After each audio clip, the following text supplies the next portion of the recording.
और मैं 14 साल से हेरिटेज इंडिया के अंदर एज ए ग्लोबल एडवाइज़र काम कर रही हूँ। वो भी एक हमारी संस्था है कि हेरिटेज इंडिया। और अब हमने अपना स्टार्ट किया है पलवल में रहते हुए। जब हम रास्ते से निकलते थे तो गरीबों को देखना, उनको जैसे लाचार बैठे हैं जो चल फिर भी नहीं सकते थे, उनको देख के हमने उनका अंगीकरण किया है। ओल्ड एज के 60 और 70 इयर्स ओल्ड हैं जिनको हमने अडॉप्ट किया है। और कल हमारा एक फंक्शन था, ओल्ड सिटीजन हमने अडॉप्ट किए थे, उनको हमने उनको वस्त्र दिए, उनको एक मेडिकल किट्स दी हैं, प्रोवाइड करी है। मन में विचार तो बचपन से ही था कि मैं गरीबों के लिए कुछ कर सकूं। हरियाणा में पहली बार चंचल वेलफेयर सोसाइटी ने बुजुर्गों को अंगीकरण करने की अनूठी पहल की है। इसकी शुरुआत पलवल जिले के ग्राम मर्रौली से की गई। दर्शकों नमस्कार। इस समय हमारी मौजूदगी है पलवल जिले के ग्राम मर्रौली के अंदर। आपको बता दें, एक सोसाइटी जिसका नाम है चंचल वेलफेयर सोसाइटी, जिन्होंने ऐसा है बुजुर्गों व बेसहारा बुजुर्गों के लिए कदम उठाया है। उनसे सारी बात जानेंगे कि उनका क्या कहना। हमारे साथ मौजूद हैं चंचल वेलफेयर सोसाइटी की फाउंडर। उनसे जानेंगे कि क्योंकि कल उन्होंने कार्यक्रम भी आयोजित किया गया जिले के अंदर, बहुत बड़ा कार्यक्रम उन्होंने किया। उनसे सारी बात जानेंगे कि उनका मुख्य उद्देश्य इस सोसाइटी को लेकर के क्या है। जी नमस्ते जी। मेरा नाम चंचल है और मैं 14 साल से हेरिटेज इंडिया के अंदर एज ए ग्लोबल एडवाइज़र काम कर रही हूँ। वो भी एक हमारी संस्था है कि हेरिटेज इंडिया। और अब हमने अपना स्टार्ट किया है पलवल में रहते हुए। जब हम रास्ते से निकलते थे तो गरीबों को देखना, उनको जैसे लाचार बैठे हैं जो चल फिर भी नहीं सकते थे, उनको देख के हमने उनका अंगीकरण किया है कि उनको हमने अडॉप्ट किया है। 55 जिसमें असहाय पीपल ओल्ड एज के 60 और 70 इयर्स ओल्ड हैं जिनको हमने अडॉप्ट किया है। और कल हमारा एक फंक्शन था जिसके अंदर हमारे खेल मंत्री गौरव गौतम, उनकी मदर, और वो आए हमारे शो उसके अंदर प्रोग्राम में। और हमारे जो हमारी संस्था है, हमारी 6 और 7 संस्था हैं जो दिल्ली से यहाँ आए। और हमारे यहाँ पर जितने भी लोग थे नामी, उन्होंने हमारे मतलब प्रोग्राम का काफी मतलब वो किया। देखिए, आपने कल के कार्यक्रम को लेकर के बात की, तो किस तरीके का संवर्धन कल आपने बुजुर्गों का, गण्यमान्य व्यक्तियों का देखा? जैसे हमने जितने भी हमने मतलब ओल्ड सिटीजन हमने अडॉप्ट किए थे, उनको हमने उनको वस्त्र दिए, उनको एक मेडिकल किट्स दी हैं, प्रोवाइड करी हैं। और आगे और भी कुछ करना चाहते हैं, लेकिन कल तो हमारा फर्स्ट डे था, तो फर्स्ट डे के अंदर जो भी हम कर सकते थे उतना हमने किया। लेकिन हम टोटल जितने भी थे, हम 500-550 स्टूडेंट और अपने जो यहाँ के नागरिक हैं सब इकट्ठे थे। देखिए, मैं बात करूं चल वेलफेयर सोसाइटी की, तो इसका मुख्य उद्देश्य क्या है? कैसे मन में विचार आया कि इस तरीके की सोसाइटी हमको शुरुआत की? मन में विचार तो बचपन से ही था कि मैं गरीबों के लिए कुछ कर सकूं। अमेरिका में मैंने 35 साल रही हूँ और वहां पर जब मैं 5 साल जॉब 23 इयर्स मैंने जॉब करी है वहां पर। लेकिन ये उद्देश्य था कि मैं इंडिया जाऊं और गरीबों को मैं उनके लिए कुछ कर सकूं। जब मेरा उस समय ज्यादा ये भी नहीं था कि भाई टाइम आगे नहीं, मतलब कि मैं ओल्ड हूँ क्या, यंग थी। जब से ही मेरा ये उद्देश्य था कि मैं गरीबों के लिए कुछ करूं। अब गरीबों के लिए तब करती कि मैं अपने बच्चे यतीम करके मैं इंडिया आती तो मेरे बच्चे भी यतीम हो जाने थे, राइट। तो इस करके मैं अब जब मैंने रिटायरमेंट ले लिया, सब कुछ कर लिया, करने के बाद अब मैं मतलब कोई प्रॉब्लम नहीं है जिससे कि मैं इन लोगों का कुछ करूं। अच्छा, प्रॉपर कहाँ से हो आप? मैं प्रॉपर दिल्ली से हूँ, दिल्ली से हूँ प्रॉपर। अच्छा, कैसे मन में विचार आया कि इंडिया में रहकर ही सेवा की जाए? इंडिया अमेरिका में रहकर तो कुछ नहीं होता कि यहाँ ये मेरे सहयोगी हैं, मेरे जितने भी बहन भाई हैं, इनसे काफी हेल्प है मुझे। वहां पर रहते हुए तो फिर मेरा कोई बंदा नहीं नजर आता तो अजीब सा लगता है। खैर मैं वहां पर भी करती आ रही हूँ, ऐसी बात नहीं है। देखिए, अपने लिए तो हर कोई जीता है, जो दूसरों की चिंता करे वो एक अच्छी समाज सेवा है। क्या कहूँ भाई, दूसरों के लिए अगर आप करोगे तो उसके अंदर एक तो ऊपर भगवान बैठे हैं, समझ गए, एक उनकी दुआएं जो हमको लगती हैं, बस हमको उसी के अंदर अपना अच्छा महसूस होता है। किस प्रकार के व्यक्तियों की आप समाज सेवा करना चाह रही हो चंचल वेलफेयर सोसाइटी?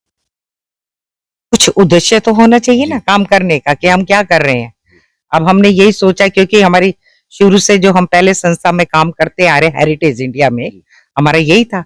अब जैसे अब हमने जैसे ये सीनियर सिटीजन अडॉप्ट किए हैं इनका हम अब कल फर्स्ट डे था हमारा।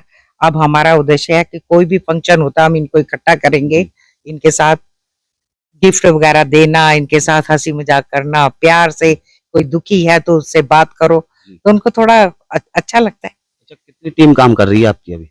मेरे फिलहाल अभी 10 हैं हम ऑल टुगेदर 10 हैं जो हम काम कर रहे हैं। देखिए, समाज की धरोहर होती हैं बुजुर्ग, उनके सम्मान और संस्कार से हर कोई आगे बढ़ता है। क्या कहोगे, किस तरीके से उनका सम्मान करना चाहिए बुजुर्गों को?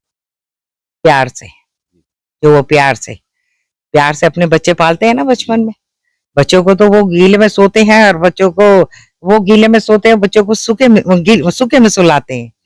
तब वो उनका थोड़ा वो होता है कि वो अपने बच्चों के ऊपर वो कर रहे हैं, लेकिन जब थोड़ी वो ओल्ड एज में आते हैं तो बच्चा कोई टेक केयर नहीं करता उनकी, तो वो बहुत दुखी हो जाते हैं। एक तो घर से दुखी होते हैं, एक अपनी बॉडी से, क्योंकि वो अब ओल्ड एज में जा रहे हैं तो कौन देखने वाला है। जी। अगर मैं उनसे प्यार से बात करूंगी तो उनको अच्छा लगेगा, उनकी टेक केयर करूंगी तो अच्छा लगेगा। आपकी सोसाइटी क्या-क्या मूलभूत सुविधा बुजुर्गों को लिए देने जा रही है?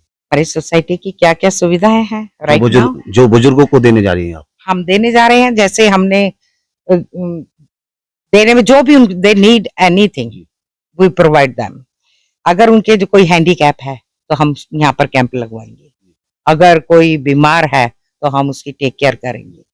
अगर कोई किसी भी प्रकार की प्रॉब्लम है, कोई बच्ची है उनको कोई सहायता चाहिए, स्टडी में सहायता चाहिए या उनको शादी में सहायता चाहिए, हम वो भी करेंगे। क्या लगता है आज के समय में धन जरूरी है या बुजुर्गों का सम्मान जरूरी है? सम्मान जरूरी है जी। सम्मान खत्म होता जा रहा है। जो आजकल का टाइम है वो टाइम बहुत गलत चल रहा है कि आप कहीं पे भी जाके देखो, जितने कहते हैं जिस घर ना जाको वो घर बढ़िया है। और घर के दरवाजे खोलो तो आपको पता लगता है कि प्रॉब्लम्स क्या है ना। जी। आज के परिवार के लोग अपने बुजुर्गों को अपने घर छोड़ जाते हैं धन के चक्कर में, उनको क्या संदेश देना चाहोगे? धन ही सब कुछ नहीं होता, धन ही सब कुछ नहीं होता, लेकिन वो मजबूर हैं, उनको करना पड़ता है, उनको करना पड़ता है। लालच दो उनको कि हम आपको पैसे देंगे ये करेंगे, पर उनको मन की शांति तो नहीं है। पैसा ही सब कुछ नहीं है इंसान के लिए, मेरा ये कहना है। देखिए, आजकल मैंने जिले के कई परिवारों में देखा है 50 से 55-60 साल के जो बुजुर्ग हैं वो खुद खाना बना रहे। क्या कहना चाहोगे ऐसे युवाओं को, समाज को, परिवार को? युवाओं को सोचना चाहिए आज उनका बुरा टाइम है तो कल तुम्हारा टाइम इससे इससे वर्ष होगा, इससे भी गंदा टाइम होगा जो तुम अपने माँ बाप के साथ कर रहे हो।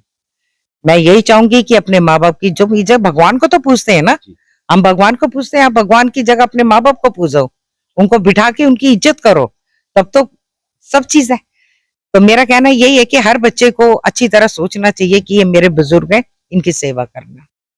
मैं क्या संदेश देना चाहोगी वेलफेयर सोसाइटी, चंचल वेलफेयर मैं अपनी सोसाइटी की तरफ तरफ से युवाओं को और समाज को? मैं अपनी तरफ से यही कहना चाहूंगी कि बच्चों को जितना अपने माँ बाप की तुम सेवा कर सकते हो, उनको मतलब सेवा करोगे तो आगे तुम्हें सब रास्ते खुले मिलेंगे।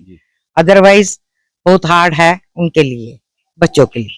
यदि आपकी सोसाइटी से कोई जुड़ना चाहे तो कोई नंबर जारी किया हुआ आपने? जी हाँ, हमारे पास हम नंबर है हमारे पास। तो मेरे जो है मेरे कार्यकर्ता जो हैं उनसे आप कांटेक्ट कर सकते हैं। दर्शकों, आपको चंचल वेलफेयर सोसाइटी के जो नंबर हैं हम आपको अपनी डिस्प्ले पर दिखा देंगे। आपको बता दें कि चंचल वेलफेयर सोसाइटी का उद्देश्य है जो बेसहारा बुजुर्ग हैं, असहाय बुजुर्ग हैं, जिनका कोई लालन पालन नहीं करता, ऐसा इनका कहना है कि ऐसे बुजुर्गों की सेवा करना चंचल वेलफेयर सोसाइटी का उद्देश्य है। कल जिले के अंदर बहुत बड़ा कार्यक्रम इन्होंने बुजुर्गों को लेकर किया, क्योंकि आपको बता दें बुजुर्ग समाज की एक ऐसी धरोहर है जो समाज को संस्कार और सम्मान देने का काम करते हैं। कुछ लोग अपने धन के चलते हुए बुजुर्गों का सम्मान करना भूल जाते हैं। ऐसा चंचल वेलफेयर सोसाइटी ने कदम उठाया है। समाज सेवा करना सीखना है तो चंचल वेलफेयर सोसाइटी से सीखें, क्योंकि उनका उद्देश्य है, क्योंकि अपने लिए तो सब जीते हैं लेकिन जो दूसरों की चिंता करे वो एक अच्छी समाज सेवा है। तो ऐसा इनका कहना है। चंचल वेलफेयर सोसाइटी की फाउंडर हैं चंचल जी। जी, अंत में क्या और खास संदेश देना चाहोगे पलवल वासियों को, समाज को, युवाओं को? समाज को यही कहना चाहूंगी कि अगर अगर हम ये सोचते हैं कि हमारे बच्चे, पेरेंट्स को भी सोचना चाहिए कुछ हिसाब से कि भी हमारे बच्चों के अंदर क्या कमी या बच्चा क्या एक्सेप्ट करता है अपने माँ बाप से। अगर मैं ये कहूँ कि भी बच्चे की ही सारी गलती बताऊं, तो पेरेंट्स को भी एक बार देखना चाहिए कि मेरे बच्चे को क्या चीज चाहिए। कई पेरेंट्स हैं वो बच्चों को फोर्स करते, नहीं तुम यहाँ करो, ये करो, वो करो, लेकिन वो टाइम के हिसाब से वो भी नहीं चलते। तो जो उनके अंदर आर्ग्यूमेंट, तो मैं हर पेरेंट्स से कहूंगी अपने बच्चों को देखो और सोचो कि उनको किस चीज की जरूरत है और वो क्या चाहते हैं, तो ये कलेश ही खत्म हो जाएगा। और समाज के लिए तो ये कि मैं ये चाहती हूँ सब खुश रहें और अपना जैसे भी है एक दूसरे को देखकर चलने की बात करो, बाकी और कुछ नहीं है। बहुत बहुत धन्यवाद। Thank you. दर्शकों, ये थी हमारे बीच में चंचल वेलफेयर सोसाइटी की फाउंडर चंचल जी। इन्होंने बताया अपनी सोसाइटी को लेकर के इनका उद्देश्य है कि समाज के अंदर जो असहाय और बेसहारा बुजुर्ग हैं उनकी सेवा करना। यदि सेवा करना सीखना है तो इनसे सीखें। आगे तमाम खबरों के साथ बने रहें। एसएस न्यूज के साथ आप सभी का बहुत बहुत धन्यवाद।